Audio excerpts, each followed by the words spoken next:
I'm a cognitive neuroscientist. I work at the University of Helsinki, and currently I'm heading a project where we examine the neural foundations of empathy and high-quality interaction.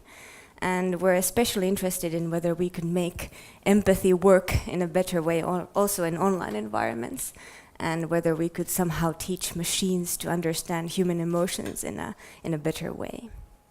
But today I'll be speaking about artificial intelligence and human intelligence, the relationship between man and machine, and the increasing importance of empathy in what we call now human-centric work.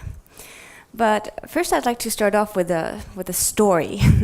I think that we should take a look at how the relationship between humans and machines has developed, how empathy, how technology, and how work have developed. Because sometimes in order to understand how to go forward, it's worthwhile to take a look back. So let's take a look back. Let's take a big step back of approximately 15 million years. Back then, our ancestors already inhabited this planet. The entire planet was our home. And we lived in the nature and much at the mercy of our environment, and to a great extent limited by the restrictions of our bodies and our brains. Back then, work was about surviving. It was quite simple. And according to some researchers, this has been humanity's prime time. According to some researchers, this is when we have been at our happiest. Well, approximately 3.3 million years ago, this all changed. We came up with the first tools, the first technology. And this technology was used to overcome the limitations of our bodies. We could use it to work in a more efficient way. We could use it to ensure our survival in a more efficient way. But it also had another quite interesting effect on humanity, because it brought us closer together. Because of this new technology, human beings started to hunt together. We started spending more time together. We started eating together, sharing food. Work was not only about ensuring your own survival, but to a greater extent also the survival of other human beings, of your tribe.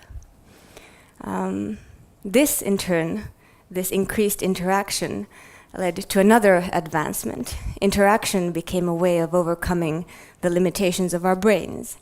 We could share knowledge, we could accelerate learning, we could accumulate knowledge. And perhaps because of this, empathy became a survival skill. Work became solving other people's problems in addition to your own.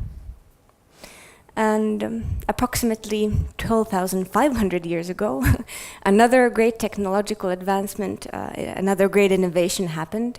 Humans came up with agriculture. We found a way to overcome the limitations, the restrictions of our environment.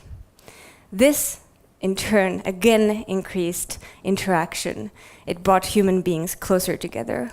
We started spending even more time with each other, which in turn again accelerated learning, helped us overcome the limitations of our minds, accelerate the ways in which we put our minds together to solve each other's problems. The advent of agriculture marks the beginning of an era that is called the Neolithic Revolution. The coming together of human minds to create such innovations in addition to agriculture like the wheel, astronomy, mathematics, and written language. Not bad, I'd say, for innovations in that time.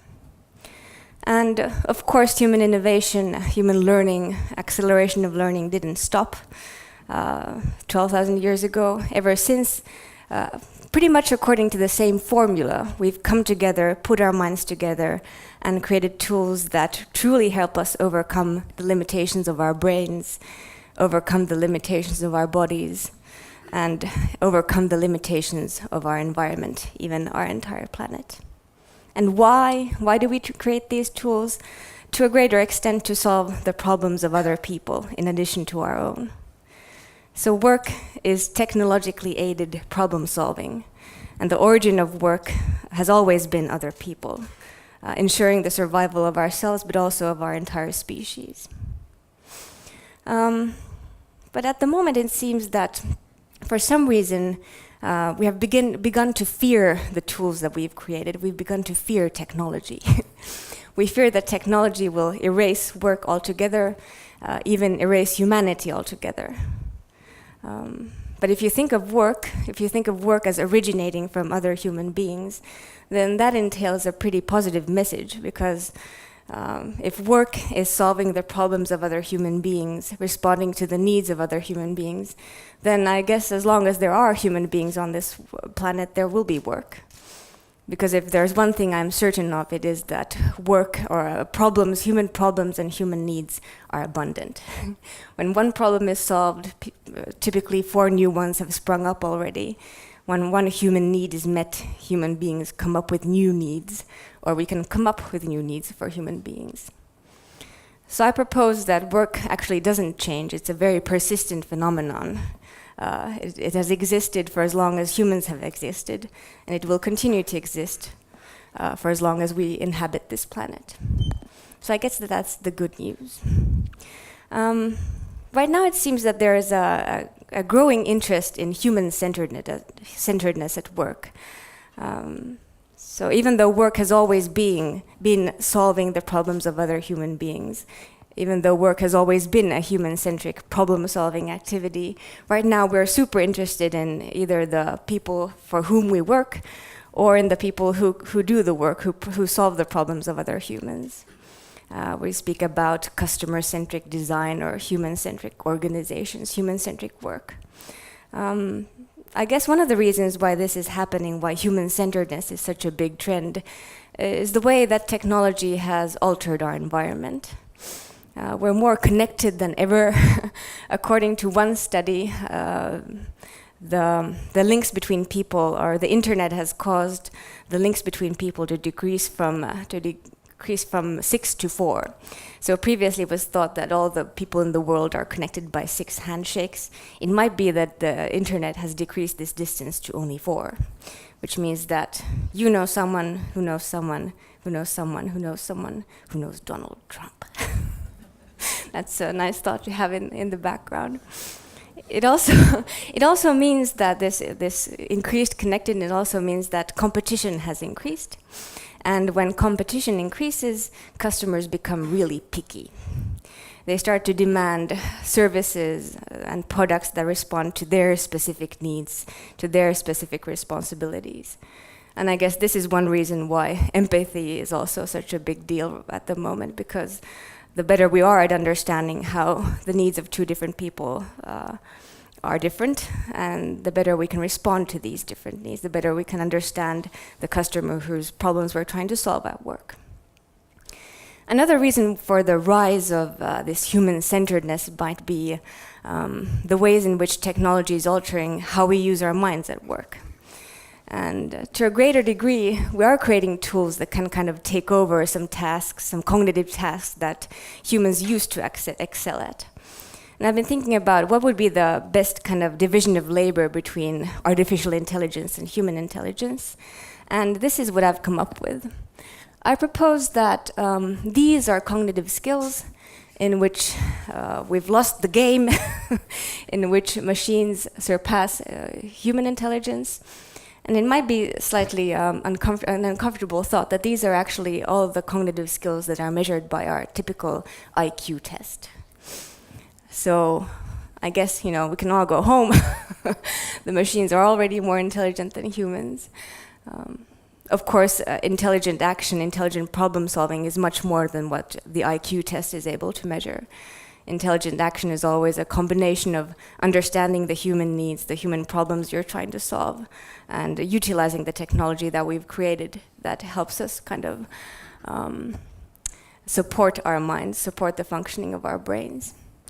But luckily, there are also some cognitive skills in which the machines still need a lot of help from humans. And I propose that these skills look a little like this on the right side of the slide. I propose that, for example, flexible thinking, contextual thinking requires human effort at the moment. Machines aren't as good as we are in this. Consideration of all moral, ethical issues, understanding what things are important, what things are meaningful. These are problems in which we need human effort. It's also said that creative thinking is kind of the forte of human beings in the context of work, as well as learning. Did you know that inside of each of our heads we have the most powerful learning machine in the world? You might not feel like it at the moment. I certainly don't, but at least for the time being, the human brain learns from fewer examples at a quicker pace and can more flexibly utilize the information it has acquired compared to machines. Of course, machines have other advantages in terms of learning. They can share information in a more efficient way when we have to use these cryptic symbols and make these strange sounds in order to transfer information from one person to another. And then, of course, because I study empathy, I have the opinion that empathy is, of course, a cognitive skill that's really tough for machines. That's something that perhaps is unattainable for AI. But let's see what we think about that when we discuss empathy to a slightly greater length. So perhaps because of the development of intelligent machines, the shift in human work is going towards these kind of softer issues. And there is a greater need to understand human thought in work organizations. And it's my opinion that work organizations that are able to support this type of thinking are more competitive, are kind of can produce better quality work in this time. But when you think about work cultures, it usually signifies a pretty big shift from supporting and measuring this type of thinking to kind of diverging to the softer side. This type of shift in work, or the changes in what types of cognitive skills are required in human work, also means that work is becoming cognitively more effortful. There are studies showing that the cognitive load of human work is increasing, that human work is becoming more cognitive and more non-routine. To me, this means that we need to start sharing the cognitive load of work to a greater extent. There's no sense in trying to do this type of work alone. There's no sense in trying to solve wicked problems in the context of work alone. The best thinking, the best intelligence is more often than not a shared activity. And if we are kind of entering an era of human-centric work, it means that we might need to be interested in things like empathy and interaction. And luckily, there are a lot of studies on what makes interaction work well, what kind of predicts the emergence of collective intelligence, what empathy is, how you could develop it. Let's look at some of those studies next. This is a study that I like speaking about because it tried to see what predicts the emergence of collective intelligence in human groups, in human teams. And they measured the IQ of the participants, they measured all kinds of personality traits. But what best predicted the emergence of collective intelligence and problem-solving ability in these teams was the quality of interaction. And more specifically, interaction with these characteristics led to the best results. So as we know, teamwork isn't always fruitful. Magical things don't always happen when we work together. In Finnish, there's this saying that joukossa tyhmyys tiivistyy. Well, this is an investigation of the opposite. What is needed to make the opposite happen? What is needed to make collective intelligence happen? And to me, it seems pretty simple. It seems you just need to give space to other people. No monologues, like right now. Being responsive to what others are doing, signaling that you're hearing other people, continuing from their ideas, making sure that everyone gets heard. The fourth thing that in this study predicted collective intelligence were the empathy skills of the team members. And this is why I sometimes hate it when people speak about empathy as a soft skill, like it's less important, because it seems that empathy might be at the very core of our best problem-solving ability, of our ability to put our great minds together. Here's another study by the same groups. They wanted to investigate whether the same things predict collective intelligence in work that occurs online. So if teams collaborate online, do the same things still stand? Well, they did. They also found that emotions are highly important for the success of teamwork. And the more synchronized the emotions of the team members were, the better the collective intelligence.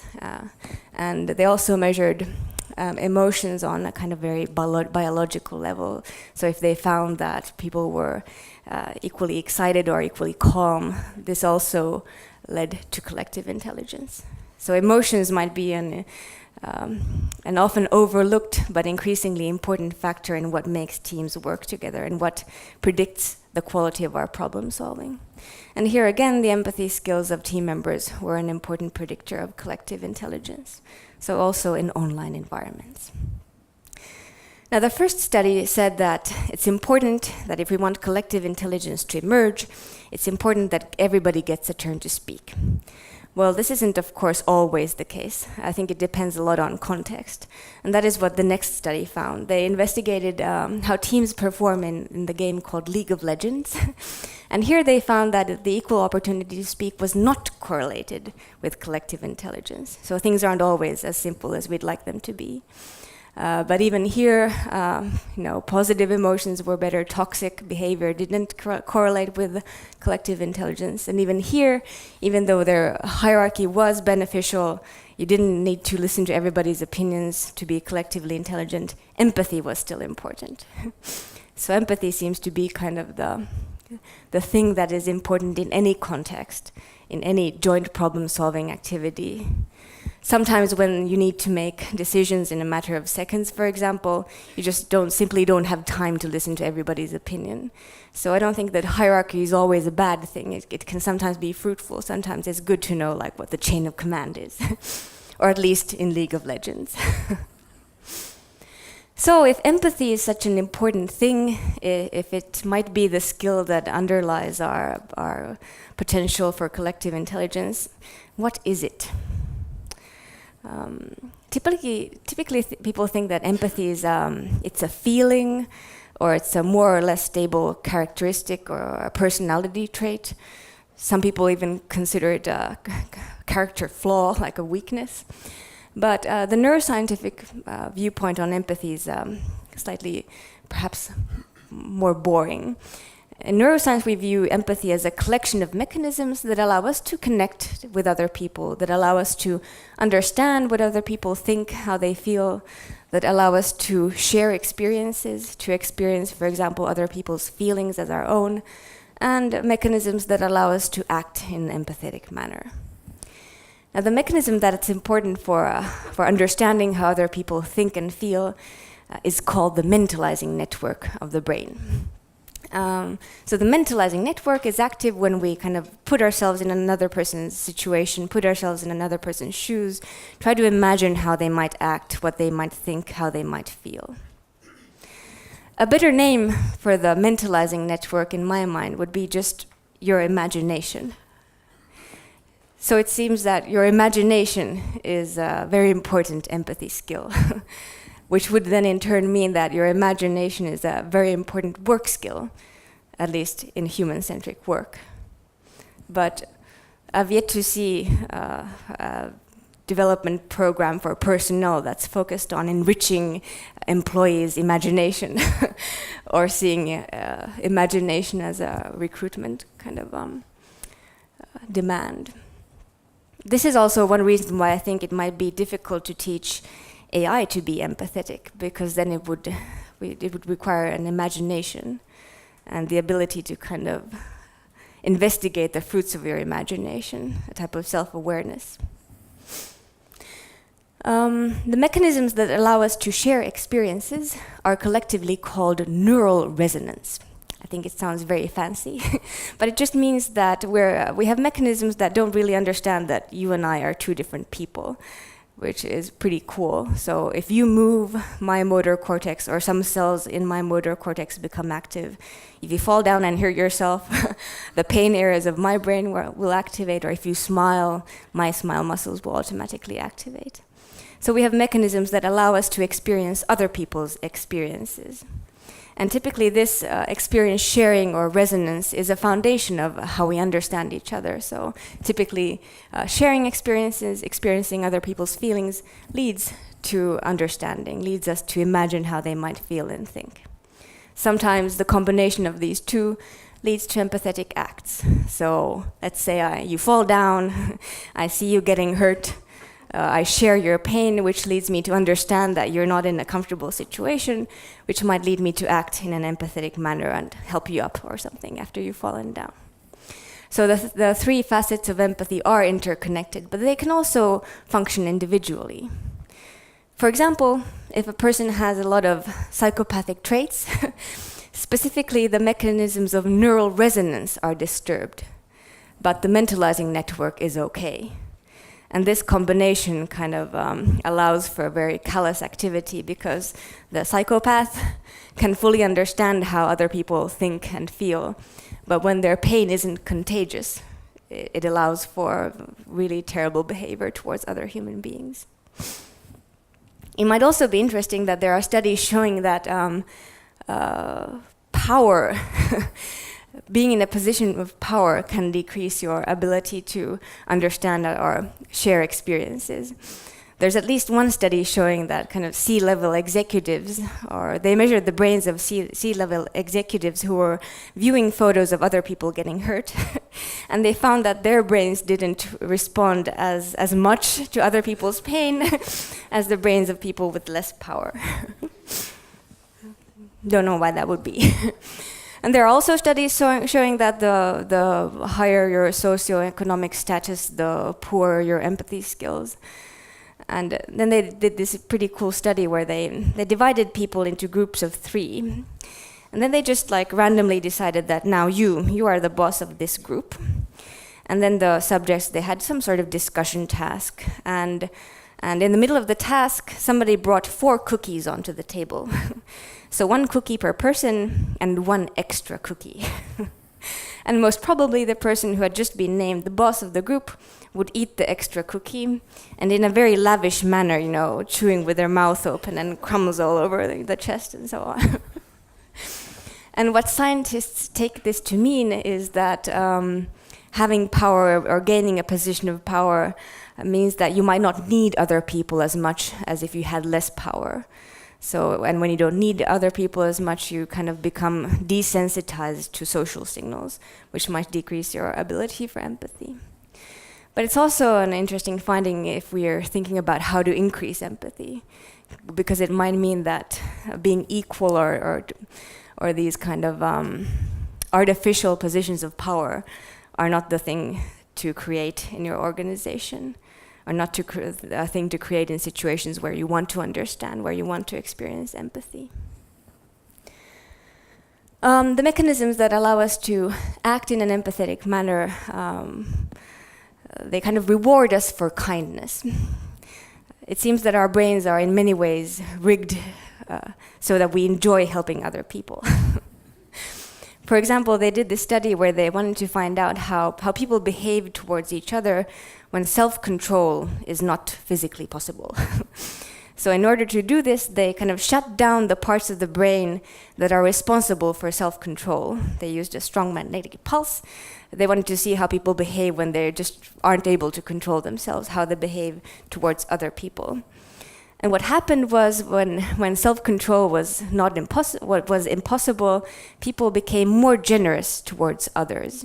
They wanted to give more money to complete strangers when self-control was not possible.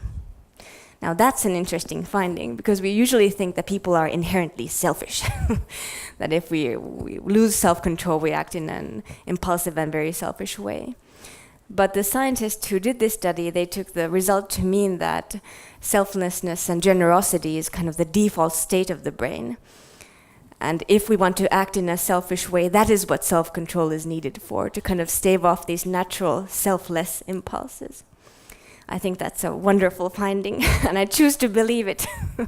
There's so much contrary evidence whenever you open the magazine or the newspaper.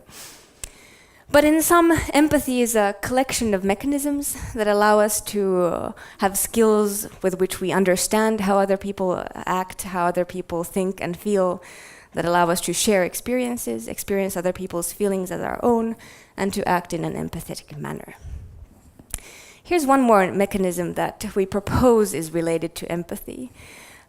Quite recently, also in the field of neuroscience, people have begun to understand that if we want to explain the behavior of human beings, if we want to understand what human beings are, it's not enough to measure just one brain. It's not enough to measure just one individual. We need to understand also what happens in interaction. So we have seen a growth of what is called two-brain neuroscience, where we try to understand interaction by measuring two brains at once.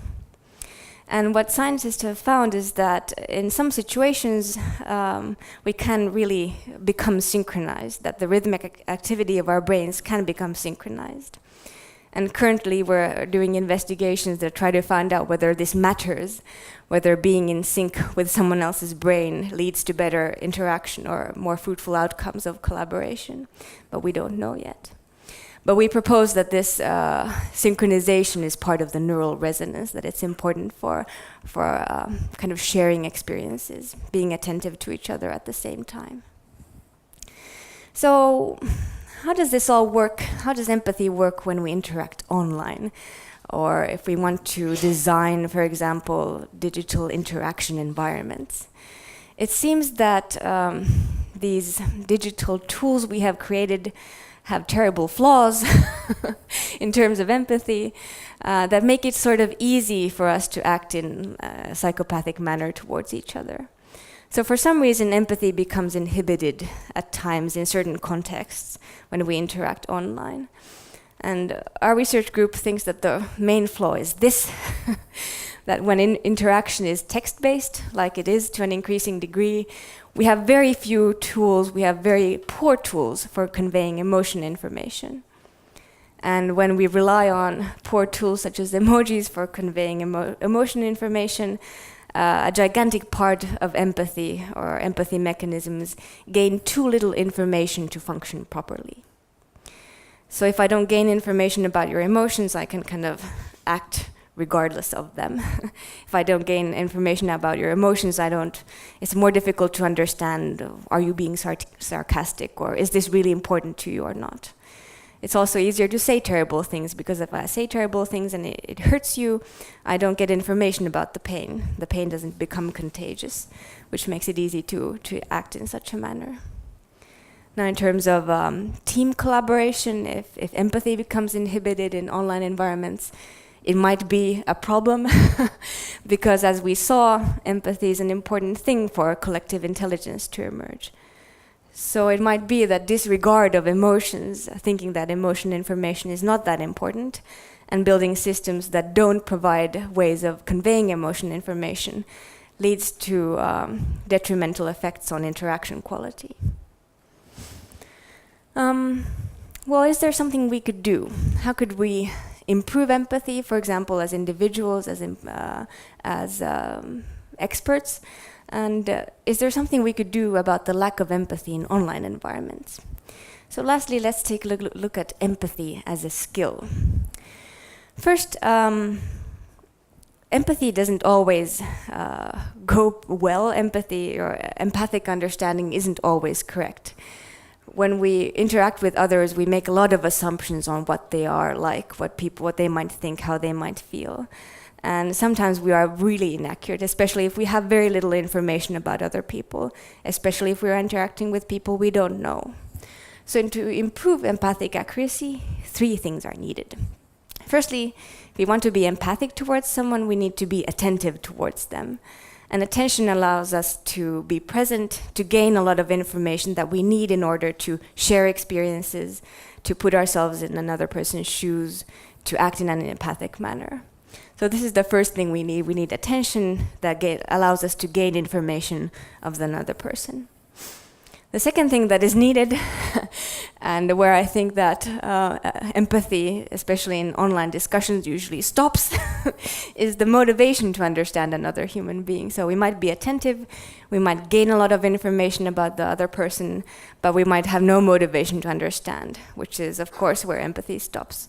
We are not motivated to put ourselves in another person's shoes. We might so very badly disagree with their viewpoint that that's where empathy stops. The third thing that is needed is relevant previous experience of other human beings. And this can be gained in a variety of ways. For example, there are studies showing that reading fiction improves your empathy skills. And I think that's one way to gain experience about human beings, about how other human beings think, about the world that we have inside our minds.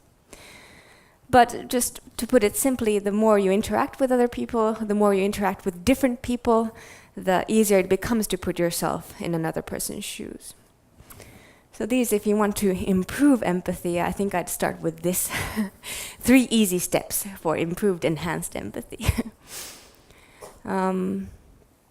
Well, how about the problem with these non-empathetic digital environments or machines that don't understand emotions? I previously said that empathy might be a skill that's difficult to teach to machines, but is it really so? Could we improve the emotional capabilities of machines even?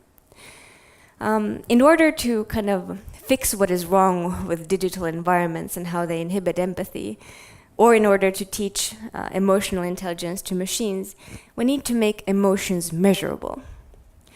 And in order to make emotions measurable, we need to know what they are. And that's a tough question. What are emotions? There are several kind of models of emotions that are used mainly to describe them, name them, kind of help us understand the interconnections between different emotions, the depth, the intensity. But these models don't really explain what emotions are or make them very measurable. We can, of course, ask people to describe or name their emotions, but it doesn't really tell us what loathing is or how your experience of loathing differs from mine. We can also investigate emotions or describe emotions as bodily experiences. Most of you have probably seen this study, but it was a really ingenious one where they asked people about where in their body do they experience different emotions. So where do you experience more activity and where do you experience less activity, for example, when you're disgusted or when you're ashamed. And these are very recognizable. For example, shame is something we automatically understand. We can relate to this description of shame as a feeling. And this is probably just my sort of twisted mind, but the thing that kind of stands out from this slide is how close happiness is to love, but with one clear distinction. I'm sorry, let's move forward. This is my favorite emotion model. It's simple, it's clear, and it actually takes us closer to being able to measure emotions than the other models. It's also slightly boring, but let's not be disturbed by that. So we can also kind of think about emotions as a combination of something of arousal and valence. So a high arousal emotion could be joy. It could also be anger. And the valence describes just whether the emotion is positive or negative. So anger would be a high arousal emotion with negative valence. And arousal is something that we can measure from our physiology. Sensor technology is becoming very developed at the moment. We can measure people's heart rates, heart rate variability, skin conductance, and these all tell us about how aroused you are, how excited or how calm you are, which makes emotions in a way measurable. But when people speak about emotions, they don't use these terms. At least I hope you don't use these terms in your everyday lives. Like, I would describe my feeling right now as I'm highly aroused and the valence of my feeling is mostly positive. That doesn't really say anything to you, does it? So is there a way to measure these more kind of qualitative aspects of emotions, the words that people usually use to describe their emotional states? Well, yes, there is. We can use machine vision. We can see it from your face. So we have taught machines how people's faces express different emotions, and their algorithms are improving, and detection of emotions is getting pretty accurate. There's even a group in the University of Oulu that has created an algorithm that can detect micro expressions from your face, which is slightly kind of scary to me. The machine can tell what I really feel, what I really think. But the combination of these technologies makes emotions or our emotional experiences somewhat measurable. And an interesting question to me is, could we use this technology not only to help machines understand our emotions, but also amplify our own empathy, deepen our own understanding of other people? Could we use these technologies, for example, in human-centric design? Typically, when we investigate customer experiences, it's sort of this black box of experience that just happens, and we either observe it or we inquire about it after the fact. And observation and inquiries, questionnaires, they're okay to ways to measure customer experiences, but they are biased, they are faulty, because humans are. Very typically, people are not that good at explaining specifically which emotions were important or how they felt during while they were experiencing the service or using the product. So these methods of understanding customer experiences are pretty inaccurate. But I think that by using these types of technologies, by measuring people's reactions, measuring people's emotions, we could get real-time data of the experience as it happens, to supplement the typical ways that we use to investigate the customer experience. And the technology is kind of already there.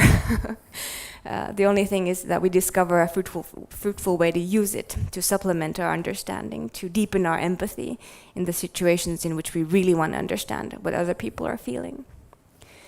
And we've done some kind of fun experiments with these technologies in order to try to understand if we could reveal something about emotions that was previously not kind of visible.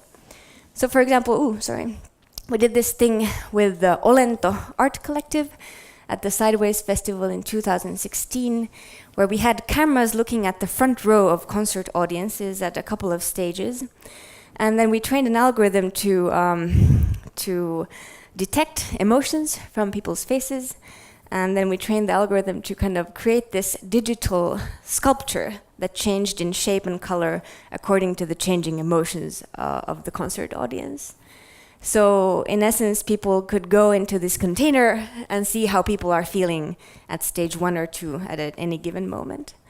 And this is, of course, we can discuss if this is the best way to convey information about how people are feeling. It was certainly interesting, especially when the algorithm started kind of noticing or detecting emotions that we hadn't told it that exist. We had trained the algorithm by making faces and connecting specific expressions to shapes and sizes and movements and colors.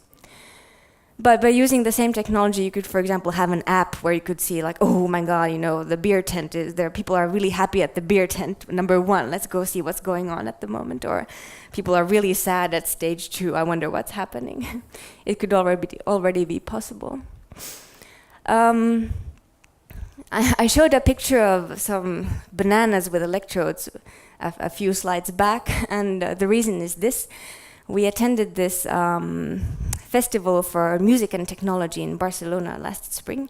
We organized a small hackathon where we asked people to come up with ways of measuring emotions during a musical experience and visualizing how in sync people are during the musical experience. And just by accident, we found out that bananas make excellent electrodes. Typically, when you want to measure someone's heart rate or skin conductance, you need to stick electrodes glue electrodes on the skin. But if you place the electrodes on the bananas and have people grab the bananas, you can measure heart rate just as well. So what came out of this hackathon was this thing where we of course, decorated the venue in the appropriate way, where we measured 2 people's heart rate with bananas, skin conductance with bananas. We visualized how in sync their biosignals were while they enjoyed a music experience, sitting in these fantastic banana chairs. So these 2 bananas are for measuring heart rate, and these are for measuring skin conductance. Another experiment we did was this, where for some reason they let us place an EEG on a soccer player, and we measured the electroencephalogram of a soccer player during the Stadin Derby, so during 90 minutes, 2 minutes of a live game. It worked, thank God.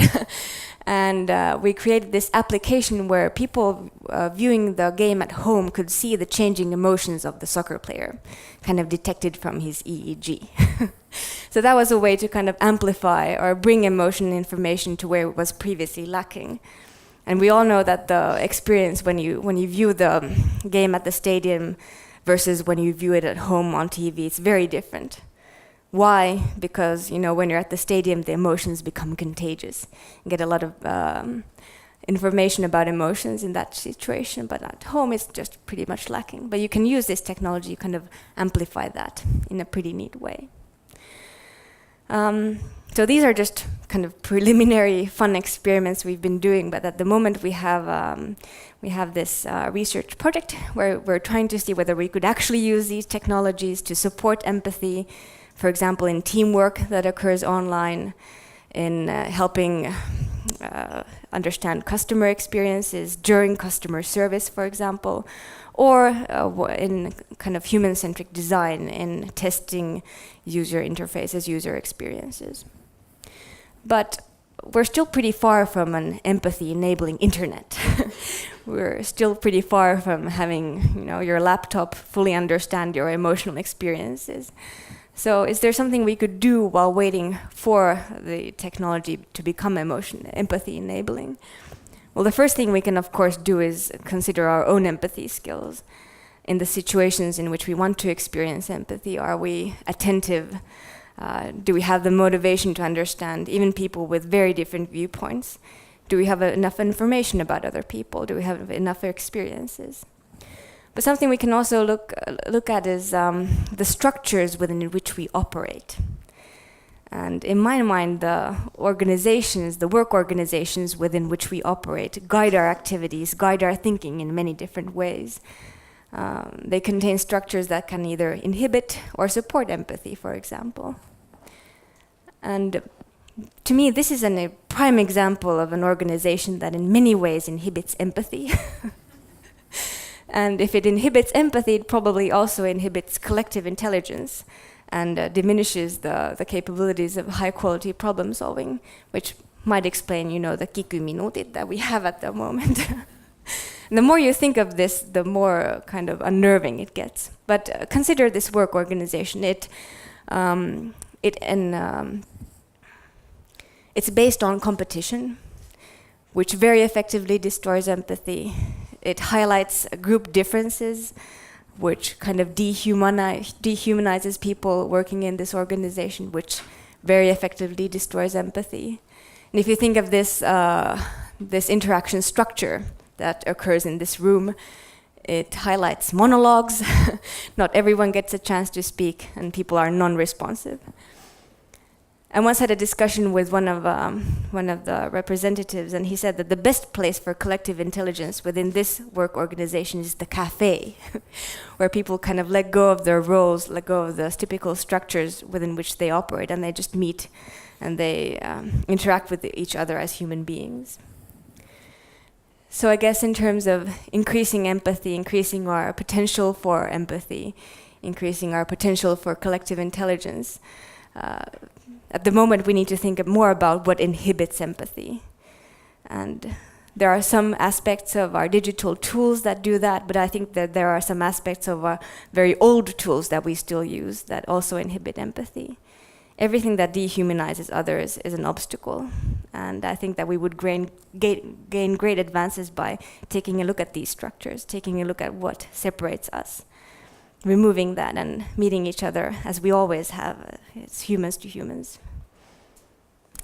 That is all. Thank you. Thanks for your attention.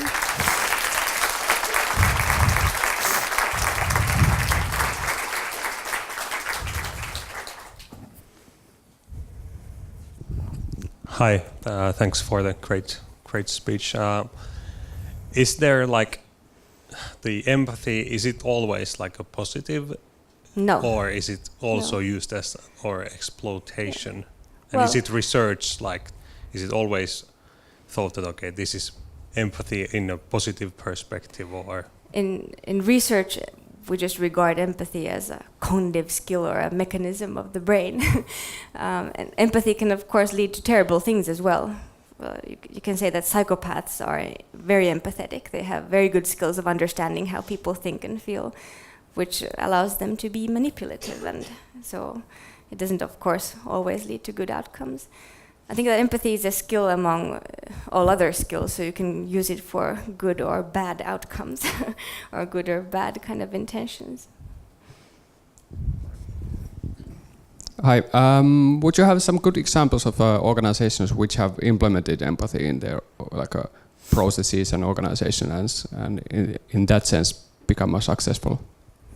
Well, you're rigging me to speak about Reaktor. Do you work with them? No. Well, I don't know if many organizations have implemented empathy in a conscious manner, but I think that the organizations that have the most competitive advantage at the moment are quite flat. And there's research showing that, for example, narcissists don't kind of apply into flat organizations because they're not interested in being equal. They're interested in rising above other people.